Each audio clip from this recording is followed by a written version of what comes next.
Good afternoon. My name is Malo, and I'm the moderator for this session. And on this panel, we have the following: Mr. Patrick Child, who's the deputy.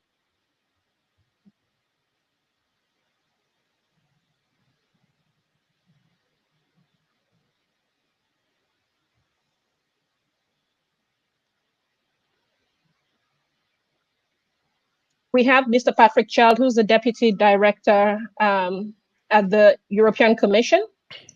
We also have Massamba Thioye, who is with the UNFCCC, sorry. And we have Brian B, who's with the SE for All. So welcome. If you can hear me, give me a thumbs up. Yeah, we're good. Thank you. All right. All right, we'll dive right into it. And I'm going to start off with you, Mr. Child. You know, we're trying to ensure a successful energy transition with public and private sector initiatives. And one of the things that we want to know is what the greatest barriers to the implementation of the UN and EU's most ambitious frameworks are, and whether there are any silver bullets to sort of overcome them. Well, thanks very much, and very happy to be here, and great to be part of this discussion. I've been looking forward to it. So, I mean, I think, you know, the answer to your question is there are no real silver bullets. Unfortunately, if we had silver bullets, we'd already been using them. But I think that as far as the European Commission and the European Union are concerned, I mean, we have set ourselves with the European Green Deal, this sort of headline objective set by our President Ursula von der Leyen, the objective of becoming the first carbon neutral continent by 2050. And of course, for that to happen, we need above all a major transformation in the energy system. And for that to happen, we need major investment, firstly in research and innovation to identify the solutions to ensure that we have the technologies for clean and affordable energy for all. And then we need the even greater investment for the deployment and implementation of the solutions that our research and innovation programs will produce. So in Europe, I mean, we are in the beginning of a new budget cycle. We're about to launch what we call our next multi-annual financial framework with an overall budget for the European Union, including some significant extra resources for the post-COVID recovery of something approaching 2 trillion euros over the next 7 years or so.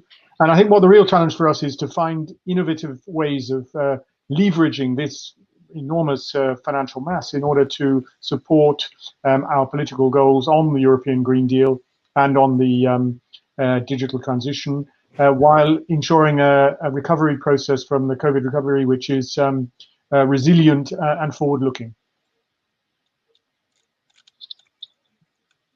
Thank you. Thank you very much for that. That's very interesting to hear. But when we're looking at the post-COVID recovery that you mentioned, what kind of innovations are you seeing that is coming on board to sort of address energy access? And which ones are you seeing across the EC?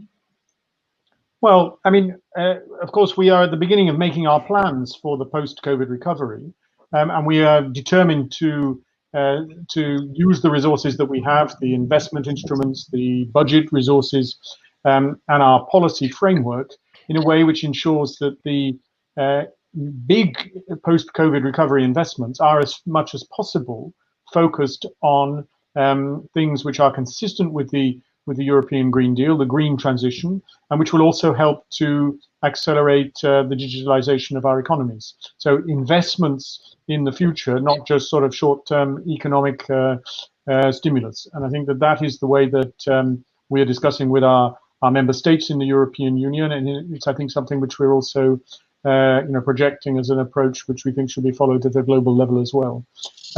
But more specifically, I think that some of the areas that we've been looking at are developing the hydrogen economy. The European Commission presented a new strategy for hydrogen during the summer of this year.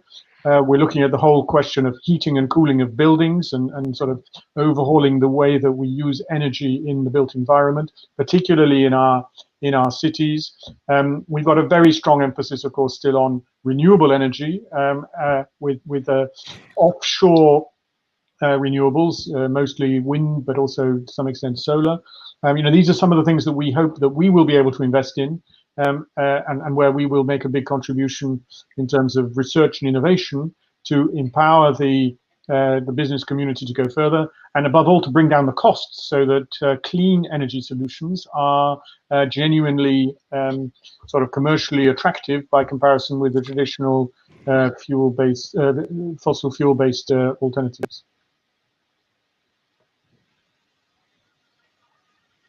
Thank you very much for that.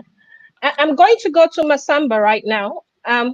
Massamba, you work for the UNFCCC, and the UN being the global, pan-global body that everybody looks up to, especially in a time of crisis. I guess my question for you is, how do we as a global community fighting climate change, dealing with a COVID pandemic, a global pandemic, and then dealing with some opposition voices and opinion? How do we marry those three things from your perspective? Thank you. From my side, I'm also very pleased to be part of this panel discussing this very important issue. One of the things that definitely is needed is to be able to display disruptive leadership and complement the narrative of a problem approach that is the current narrative with a narrative of a solution approach. Sustainability introduce disruptive issue that require disruptive solution, including leaders able to turn a challenge into opportunity. So this is very important to be able to have such type of leaders that are strategic thinker and can decrypt for the energy sector the sustainability signal, understand the associated risk and opportunity, and identify the lever to act on to mitigate the risk, but also leverage the opportunities. We need also leaders that are able to zoom in and out to see the bigger picture, that can identify and bring out the interaction across issue and region, and use integrated and inclusive approach to address for the energy sector the 4 dimensions of sustainability, which are ecologic, sociopolitical, economic, and cultural.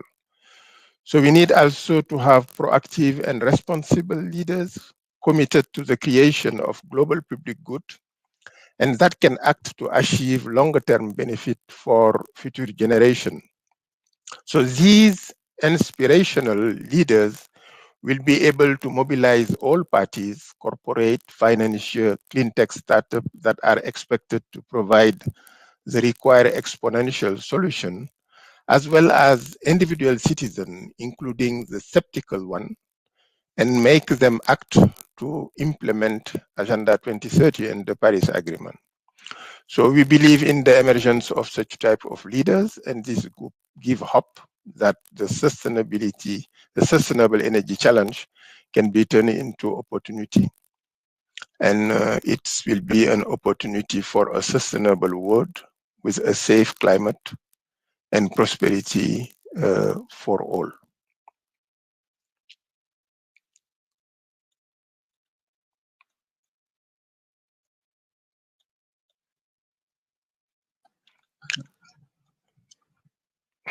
We do not hear you. You're on mute. Huh? Sorry about I guess my follow-up question to you, because I see that you have an emphasis on leadership, and I think that's great because we do need, leadership at this time, especially in a time of crisis.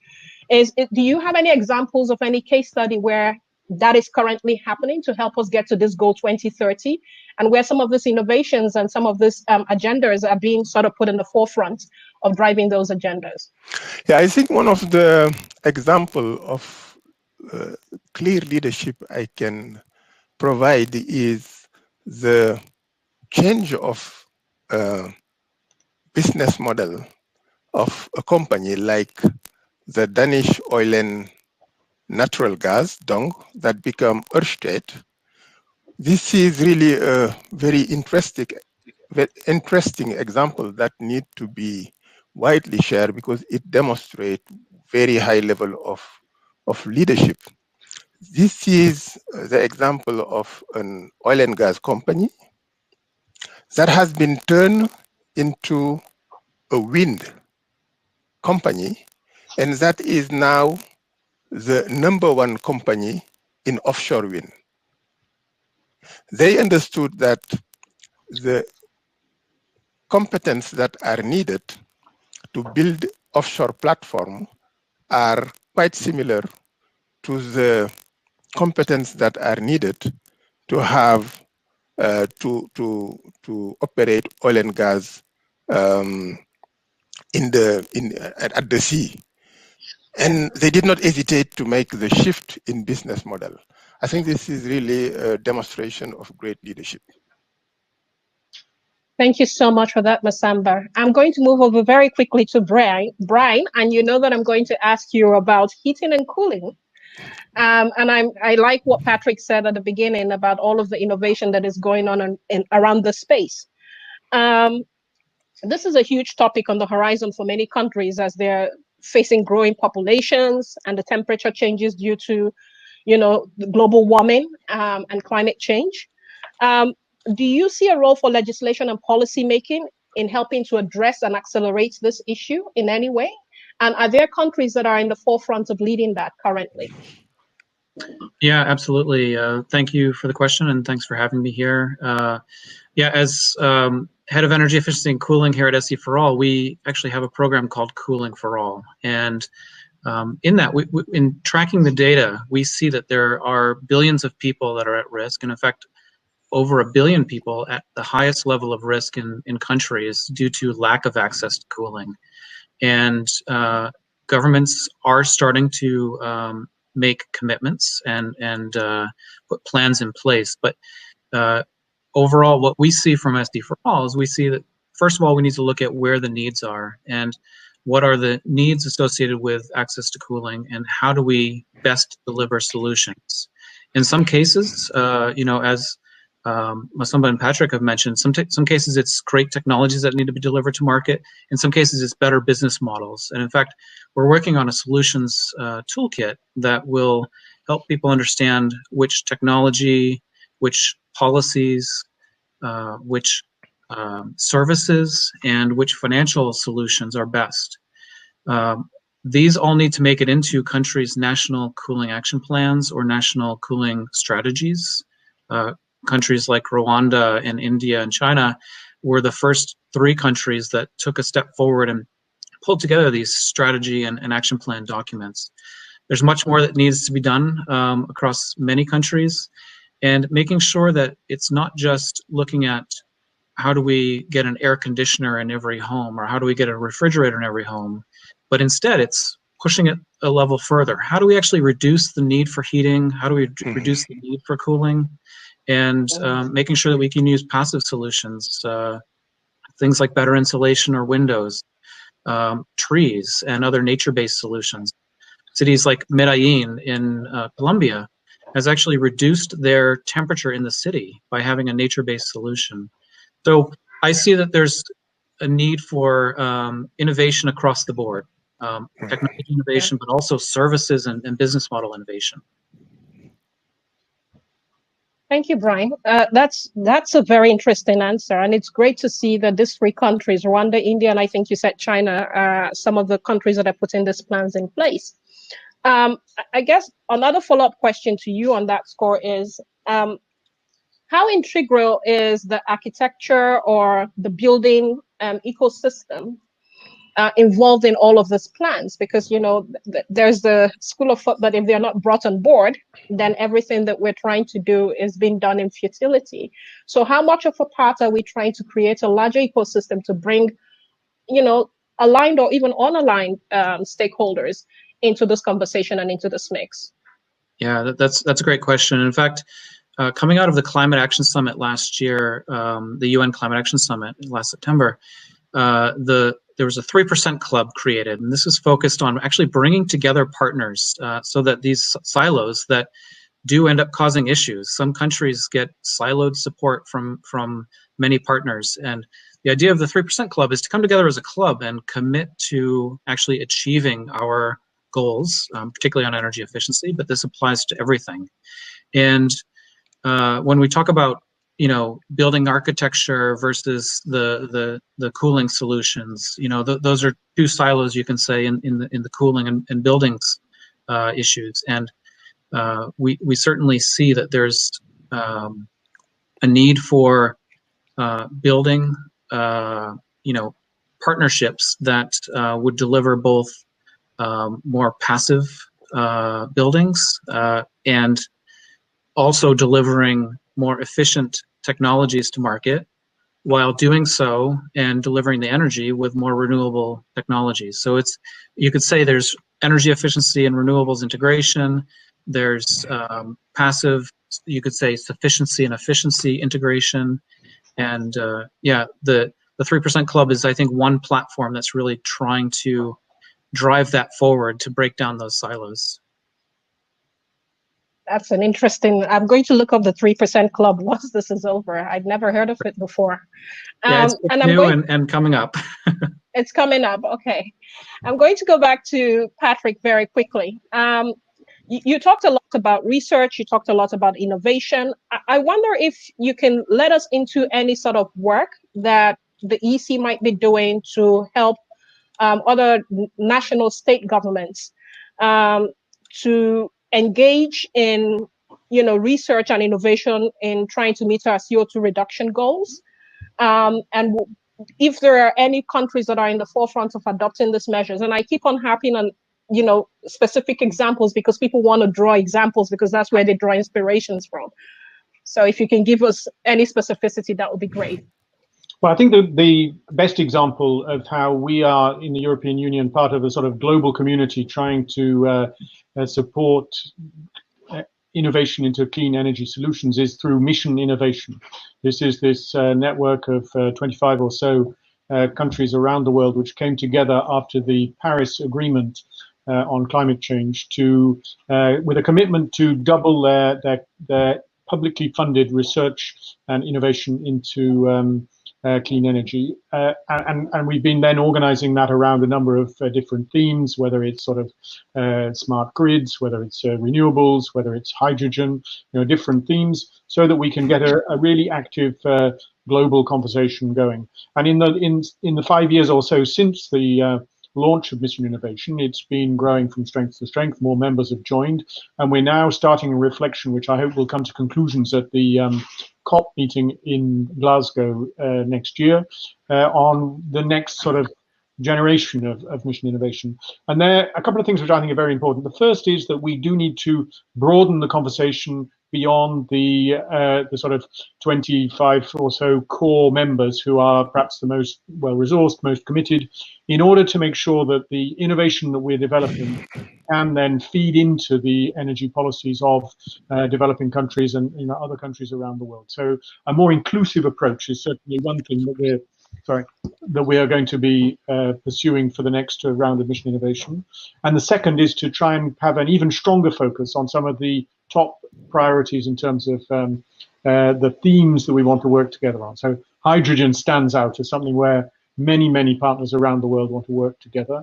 I think we would like to see a conversation developing on what we can do in cities. That comes back to what we've just been talking about in terms of the heating and cooling in buildings, but more broadly, how do cities operate as energy consumers, whether it's for mobility, whether it's the way that people live and work, as well as the more classical dimensions of the energy system. And so I think giving strong support to the next sort of phase in the life of Mission Innovation as the sort of global catalyst for this international conversation around clean energy innovation is the best example I could offer you. That's very interesting, and that's very helpful to know that there is a very inclusive approach to how we're growing this ecosystem and addressing some of the issues that are coming up at both a global level, but also at national levels. And my next question goes to both Massamba and Brian, and either of you can go first. How can global access to renewable energy be guaranteed for all? You know, we have the goal 2030. We've have several goals that have been set over time, but also making it as inclusive as Patrick has alluded to, so that we're not leaving out communities, especially vulnerable communities, not just from these conversations, but also from the impact. And what are those specific things that are going on to make sure that that doesn't happen? Massamba? Yeah, I think if we want to have this global access to renewable energy materializing, we have to push at the supply side and pull from the demand side. At the supply side of renewable energy, we have to act on two levels. We have to support the development of transformative renewable energy solution, but also we have to support the massive deployment of renewable energy, as it was mentioned by Patrick at the beginning. We have to work on these two levels. So policy supporting R&D and vertical transfer of renewable energy solution are needed to further reduce their costs and enhance their efficiency. And this includes putting in place venture capital fund targeting clean energy startup that could be seeded with public finance with a first slot position. So we need to have finance directed to clean tech startup that are working on new solution. We need also to enhance the horizontal transfer of the renewable energy solution from developed to developing countries. So for the scaling up of the deployment, I will focus more on renewable electricity. For the most vulnerable community to have enhanced access to renewable electricity, it must be available at affordable prices. This critically require for renewable electricity projects in developing countries enhance access to low-cost financing, lower transaction costs, and lower cost of equipment. So this can be facilitated by a combination of things. So for example, an harmonization at the regional level of legislation related to renewable energy project contract will help a lot, because this can contribute in reducing the transaction cost. The standardization of contract and associated procurement contract for renewable electricity can also help. And then at the national level, the implementation of framework for the facilitation of investment in renewable electricity with relevant regulatory authority, national agency for enhanced access to clean and modern energy, sovereign fund for strategic investment in renewable electricity, national investment policies recognizing and incentivizing investment in renewable electricity. We need also a guarantee mechanism, because one of the main problem, let's say, developing countries are facing to have further access to supply of renewable electricity is the lack of access to low-cost financing, and this can be addressed with guarantee mechanisms that are expected to significantly reduce the cost of capital. At the demand side of renewable energy, empowerment of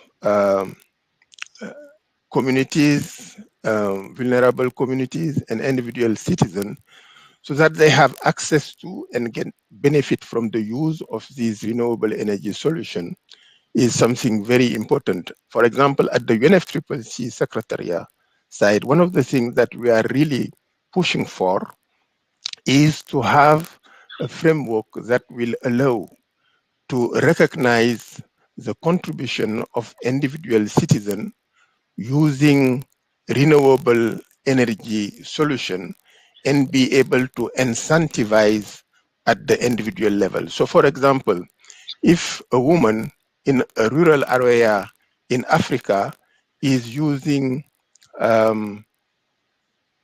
efficient cook stove for cooking, we need to be able to measure the impact, her contribution to addressing climate change, and be able to incentivize such type of contribution. Now we are using the digital technology, we are leveraging digital technology to be able to do so. Back to you. So yeah, I can add on a little bit to Massamba's great point. I think he was quite comprehensive. But from the SE for All perspective, obviously we see that electrification is really important, both for the energy access story, but also transition. And so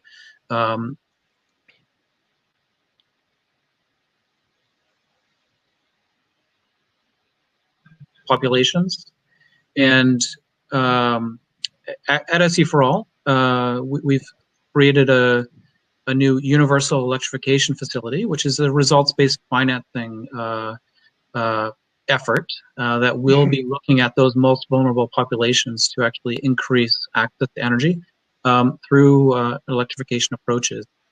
Beyond that, I would frame it also that a lot of the technologies and a lot of the approaches, they're out there. And while innovation has, and I think that there's a significant opportunity to make sure that these solutions to the most vulnerable populations by using government-backed approaches, but also just making these business models cost-effective. Sometimes it's bulk procurement. Sometimes it's just changing the business model approach itself. So I'd say, that's my sort of addition to Massamba's point there, that electrification and using innovative approaches that are already out there and spreading it to other countries and deeper into the countries backed by government. Thank you very much, Brian. Did you want to add to that, Patrick?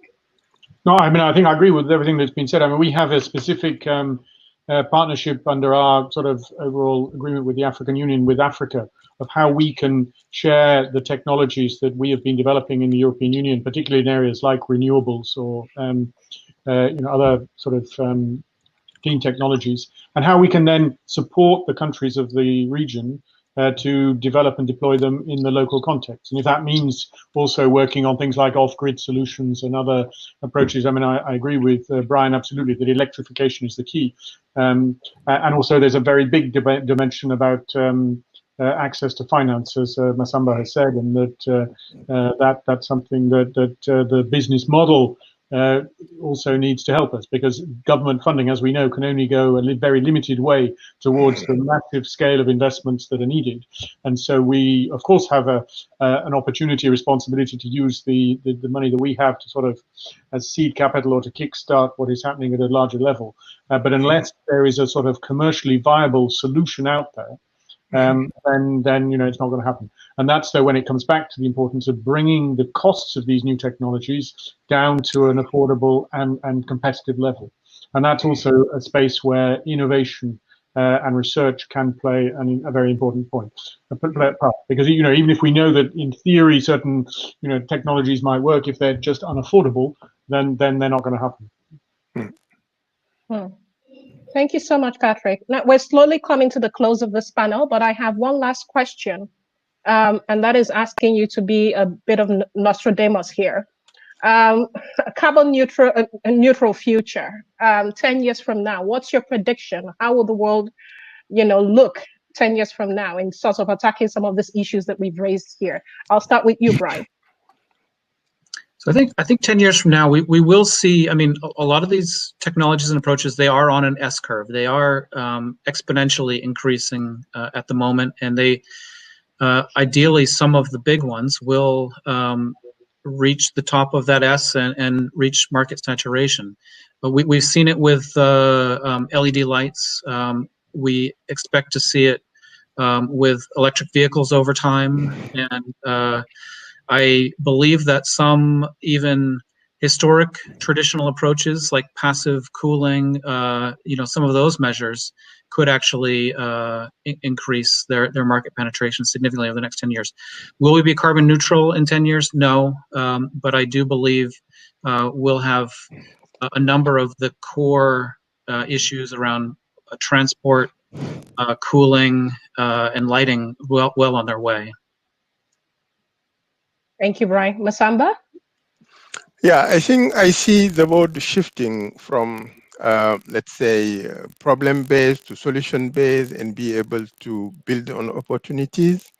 I would see also a strong focus on need-based approach. So most of the debate that we are having now are focusing on means. And as it was mentioned, I think we need to go down to the services that is provided. We need to go down to the need that is to be satisfied so that we can find the optimal solution.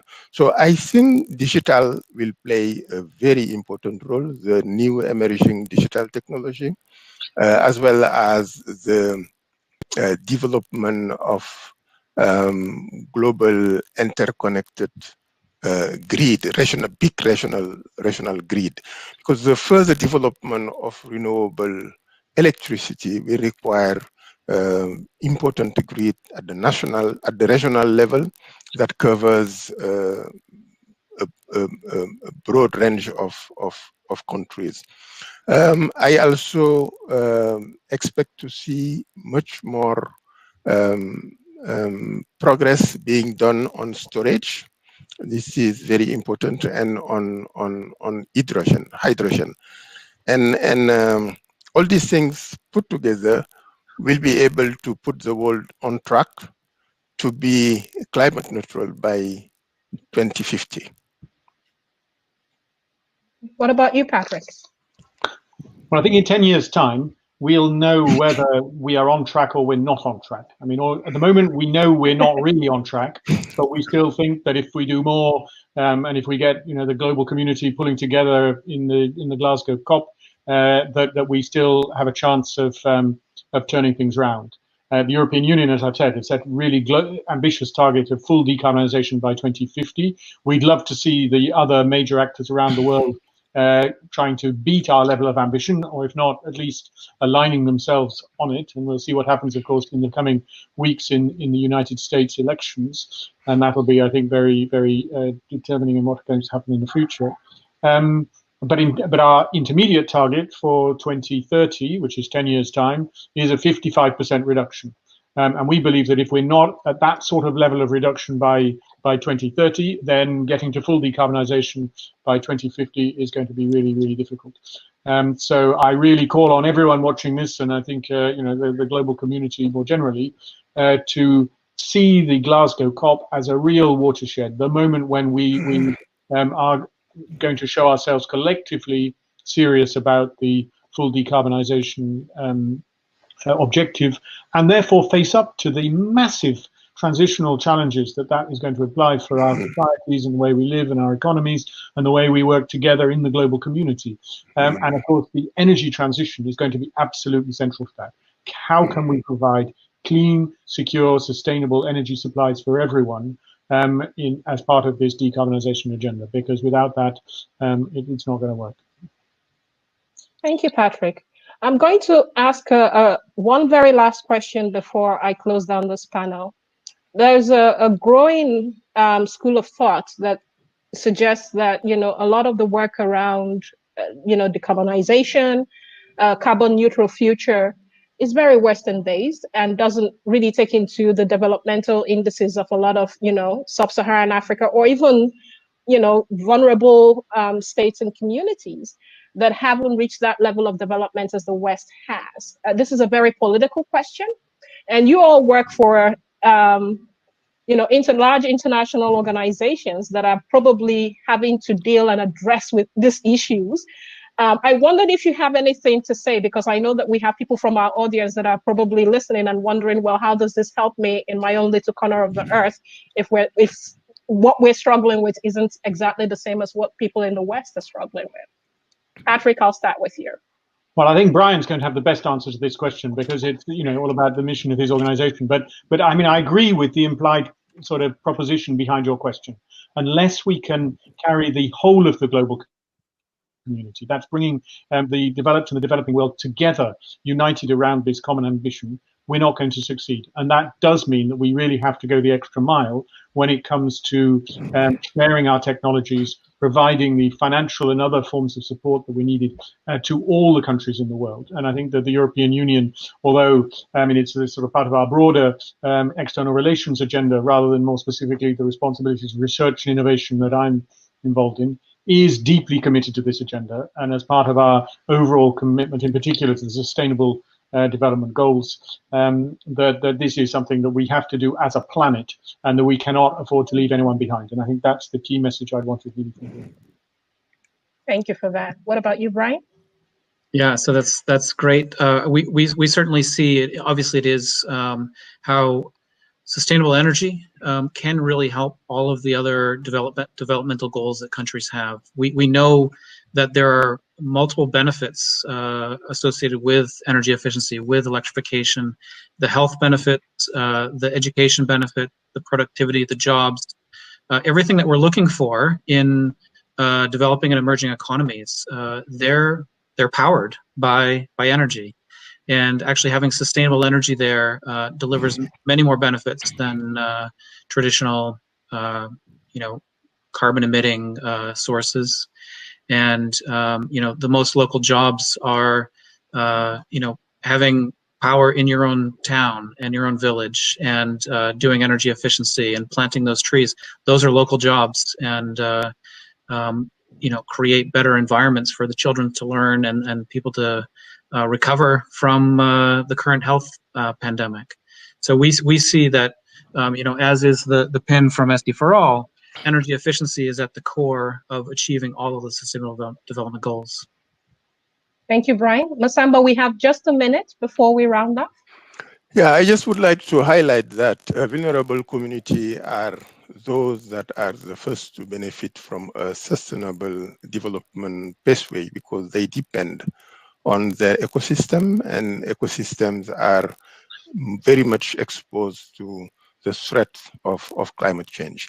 But yes, countries such as countries in Africa need to develop, that's clear, but definitely they need to develop differently. They should not use the pathway of developed nation. They should not first build a carbon-intensive economy and then decarbonize. They have to leapfrog and directly move to a sustainable economy with a sustainable energy system. Thank you, Massamba. Well, thank you, all of you. Thank you, Patrick, Frank, thank you, Brian, and thank you, Massamba. This has been such a great panel. I've really learned a lot and enjoyed the conversations that we've had today. Some of the key takeaways for me is that we have to dedicate a lot more investments into research and innovation. We have to look at how to build a transformative economy, and looking at business models and looking at approaches and plans that exist or that we need to improve upon, and what kind of guarantee mechanisms that we can put in place to make sure that countries are not being left behind and that communities are not being left behind.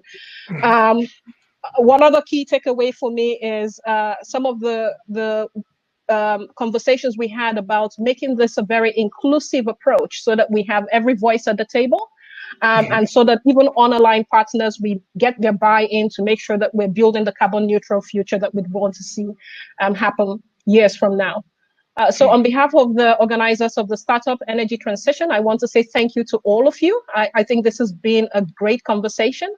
And if you want to reach any of the panelists, please feel free to contact the organizers of this conference, and they'll be able to put you in touch with them directly.